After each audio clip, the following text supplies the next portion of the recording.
Okay, so a lot of people will look at this problem as being pretty simple. It certainly doesn't seem to be too complex. We have the square root of 27 divided by the square root of 50. But to do this problem without the aid of a calculator actually requires more than a few steps. So let's see how well you understand square roots and if you can get the answer. All right, so we have the square root of 27 divided by the square root of 50. Again, no calculators, but we do have a multiple choice question here, and let's take a look at our answers. So A is 5 times the square root of 8. B is 3 times the square root of 6 over 10. C is the square root of 1,350. And D is 8 times the square root of 6. All right, so again, no calculators, but if you can figure this out, go ahead and put your answer into the comment section. I'll share the correct answer in just 1 second. Then, of course, I'm going to walk through and explain exactly how to solve this problem without a calculator step by step. But before we get started, let me quickly introduce myself. My name is John, and I have been teaching middle and high school math for decades. And if you need help learning math, check out my math help program at tcmathacademy.com. You can find a link to that in the description below. And if this video helps you out, or if you just enjoy this content, make sure to like and subscribe, as that definitely helps me out. All right, so the square root of 27 divided by the square root of 50, which is the correct answer? Well, let's take a look at the correct answer right now. It is B.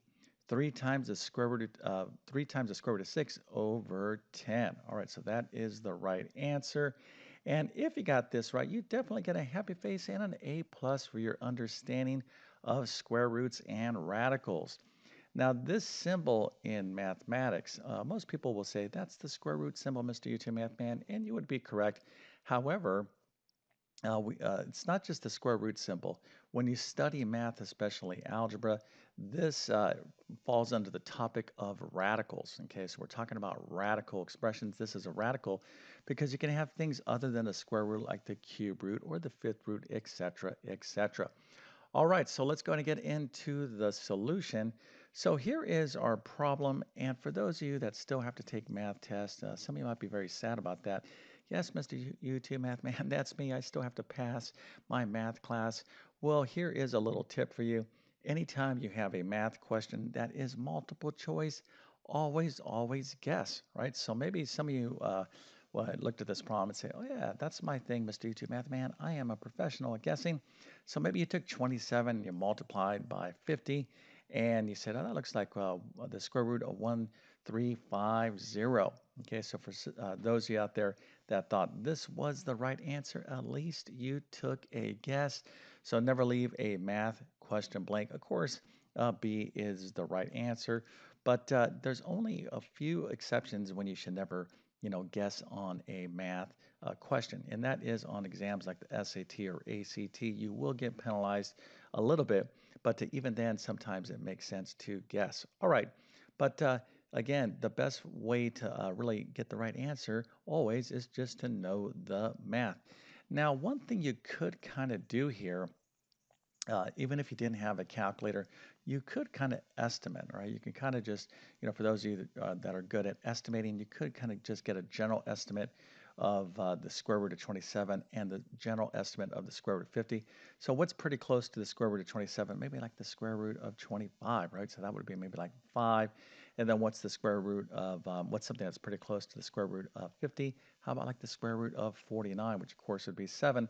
So 5 over 7, that fraction is basically going to be the numeric value. So you can kind of play around with this. You can see that, oh, this isn't going to work, and some of these others wouldn't work as well. So there is another way to approach this problem, just kind of using common sense. But if this wasn't a multiple choice question, well, obviously, we just simply need to know the math, and let's go ahead and get into this right now. All right, so here is our problem, the square root of 27 divided by the square root of 50. Well, the first thing that I'm going to suggest that we do is to think of this problem as a fraction. And you're going to see why here in just 1 second. So the square root of 27 divided by the square root of 50, the square root of 27 would be the numerator. Okay, remember a fraction bar is the same thing as a division operator. So the square root of 27 divided by, right, that's the fraction bar, the square root of 50. All right, so you're going to see why we want to think of this as a fraction. And so that's our first step. Okay, now there's going to be multiple little properties that I'm going to kind of go over in this video. So if you are not quite sure about your skills or knowledge about square roots, well, this will be a great little review. And let's take a look at the next thing we can do. All right, so there is a property of square roots or radicals that states the following. Now remember, we just looked at our problem this way. We are looking at it as a fraction. So this is the square root of 27 divided by the square root of 50. So what we can do here is actually write this fraction as one big square root. So when you have the square root of a numerator over the square root of the denominator, it's actually equal to the square root of the entire fraction. You can kind of see the pattern in action right here. And this rule or property of square roots and radicals works both ways. So in other words, if you had this expression, you can write this one big square root as two individual square roots, or vice versa. You can go from individual square roots of the numerator and denominator and have one big square root. So this is something that you definitely want to know about square roots.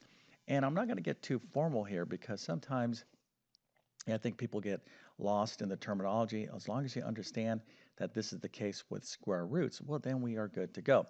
Now, here we have the square root of 27 over 50. What could we do here? Well, we could try to reduce this fraction, 27 over 50. Well, we're not going to be successful, right? So 27 is 9 times 3. Over 50 is what? That's 2 times 25. So you're not going to find any common factors here to reduce it. So we're kind of stuck here. But there is a lot of other things that we can do. So let's go ahead and take the next step. So the square root of 27 over the square root of 50.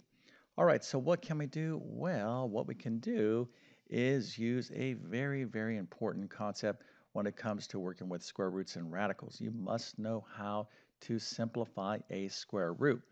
So we have the square root of 27 and the square root of 50. What we want to do is simplify each of these square roots. And to simplify a square root, we want to be on the lookout for something called perfect square factors.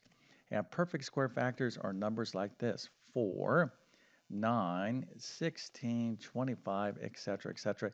You can kind of see the pattern here because these numbers, we can take the square root of these lovely numbers and we get a nice whole number. So the square root of 4 is 2, square root of 9 is 3, square root of 16 is 4, square root of 25 is 5, etc. So what we're going to try to do is look for any of these perfect square factors. I'm going to show you the reason why here in a second.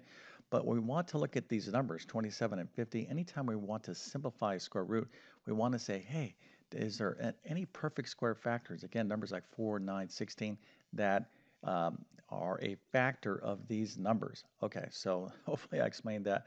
But I think better than explaining it is to actually see this in action. All right, so the square root of 27, we could think of this as the square root of 9 times 3 because 9 times 3 is 27. And 9 and 3 are factors of 27. So there's nothing wrong with writing the square root of 27 as, or thinking of the square root of 27 as the square root of 9 times 3, or writing it as the square root of 9 times 3. Now you could also write this as the square root of 1 times 27. 1 and 27 are factors of 27, but this is really not going to get us anywhere. So you got to be, again, aware or on the lookout for perfect square factors. Let me give you another quick example here. If I had the square root of 20 and I wanted to break this up into factors, I could write this as the square root of 2 times 10. Okay, no problem there because 2 times 10 is the square root of 20, but 2 and 10 are not a perfect square factor. Again, we're looking for numbers like 4, 9, 16, 25. But we could write the square root of 20 as what? The square root of 4 times 5. Now I have myself a perfect square factor, which of course is 4. So this is the main kind of idea behind simplifying square roots. All right, so the square root of 27 is the square root of 9 times 3, and the square root of 50 is the square root of 25 times 2. So we are very happy because we have perfect square factors in our square roots. All right, so now we need to take this a step further, and we're going to need another property to simplify this square root situation. All right, so the square root of 9 times 3, I have one big square root. And what we have is a property that says that the square root of factors, like 9 times 3, we can break this up into individual products of these square roots. Now, hopefully I didn't say that wrong. Let me say this again. We could take the whole square root of 9 times 3 and write this at the square root of 9 times the square root of 3. In other words, we can have the square roots of the factors being multiplied uh, by one another, or we can just have the square root of the factors being multiplied under the square root. Okay, so hopefully you understand that. And you're going to see why this is awesome. Okay, so remember, we can go from here to here or here to here. These properties work in both direction. So the square root of 25 times 2 is equal to the square root of 25 times 2. And if you're saying, hey, Mr. YouTube Math Man, I see why this is awesome, is because we can actually take the square root of these values without a calculator. And you would be correct. So let's go ahead and take that step. So the square root of 9, okay, is going to be what? Well, that's going to be 3. So the square root of 9 times the square root of 3 is actually 3 times the square root of 3. So this is our numerator now simplified. And the square root of 25 times the square root of 2, well, the square root of 25 is 5. So this is 5 times the square root of 2. All right, so what we did here is simplify our fraction. Remember, we had the square root of 27 over 50. Matter of fact, it actually started off this way, the square root of 27 over the square root of 50.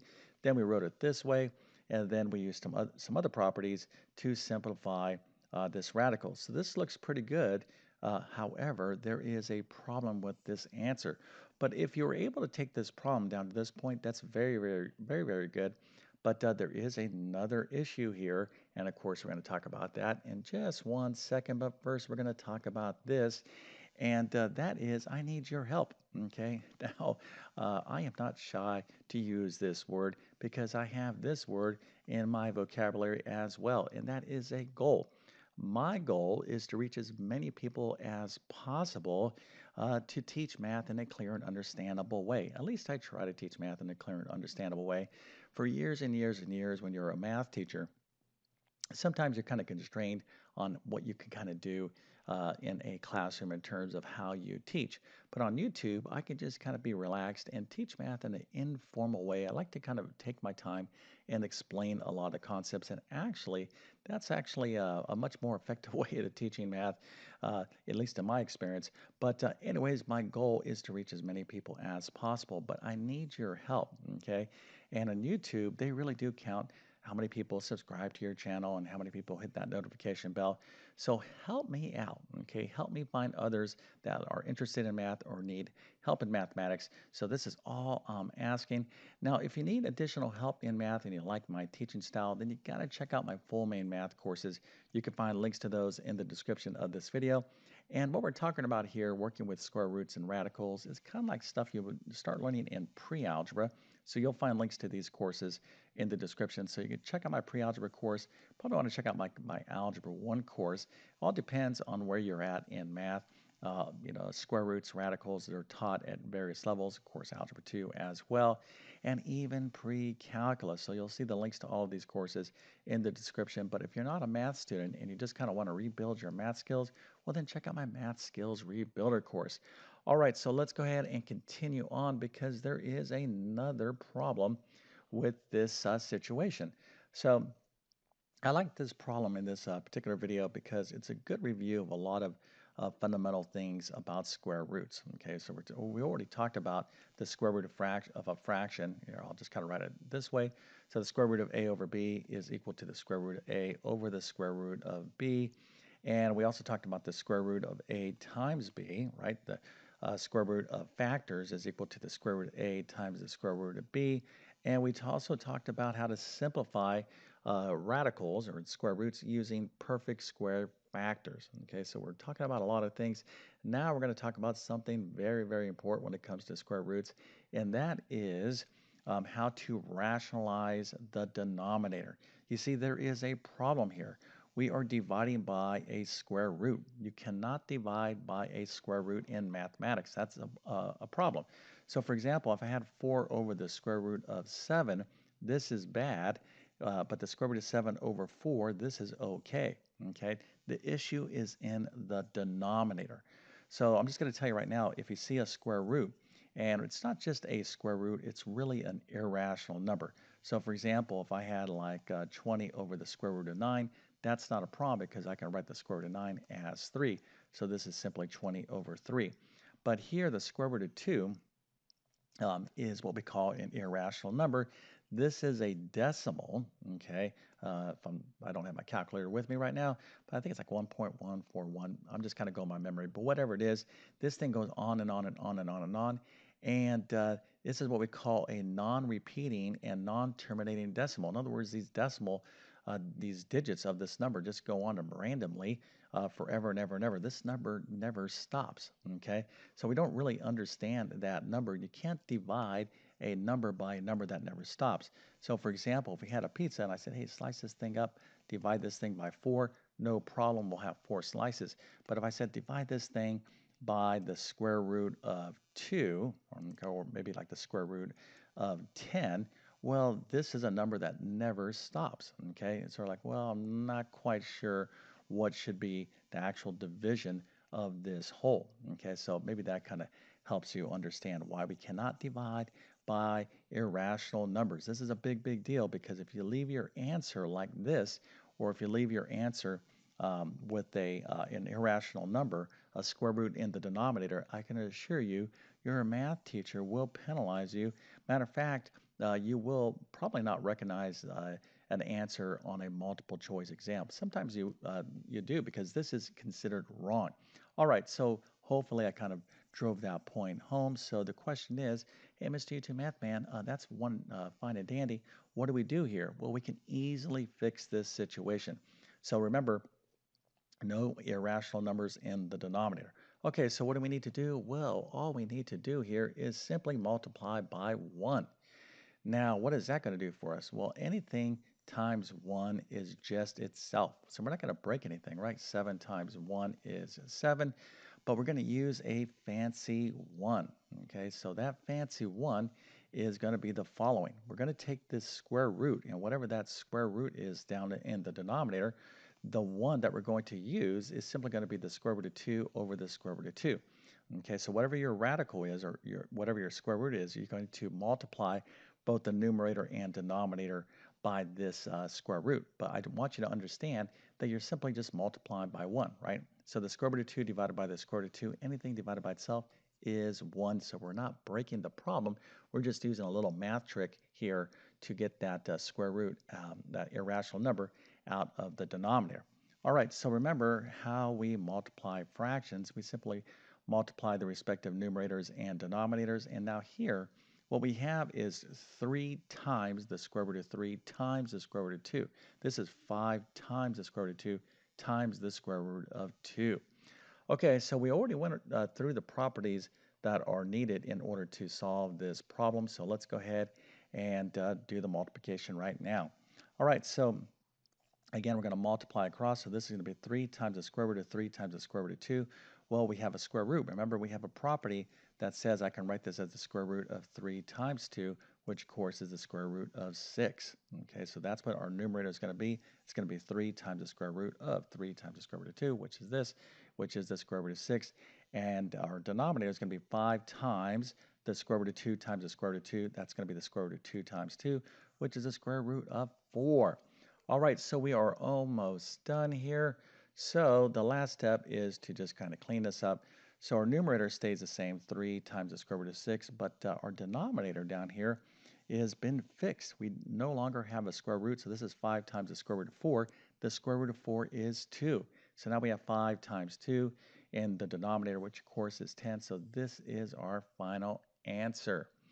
All right, so again, even if you forgot, or maybe you didn't even know about square roots, you kind of learned a pretty good amount in this problem, right? And I try to make this not so technical, but you learn this property about square roots when it comes to fractions. You learn this particular property when it comes to square roots, when it comes to multiplication, okay, and factors. We talked about perfect squares, and we talked about how to rationalize the denominator, okay? This is the technical term for fixing this problem here, getting the square root out of the denominator. It's called rationalizing the denominator.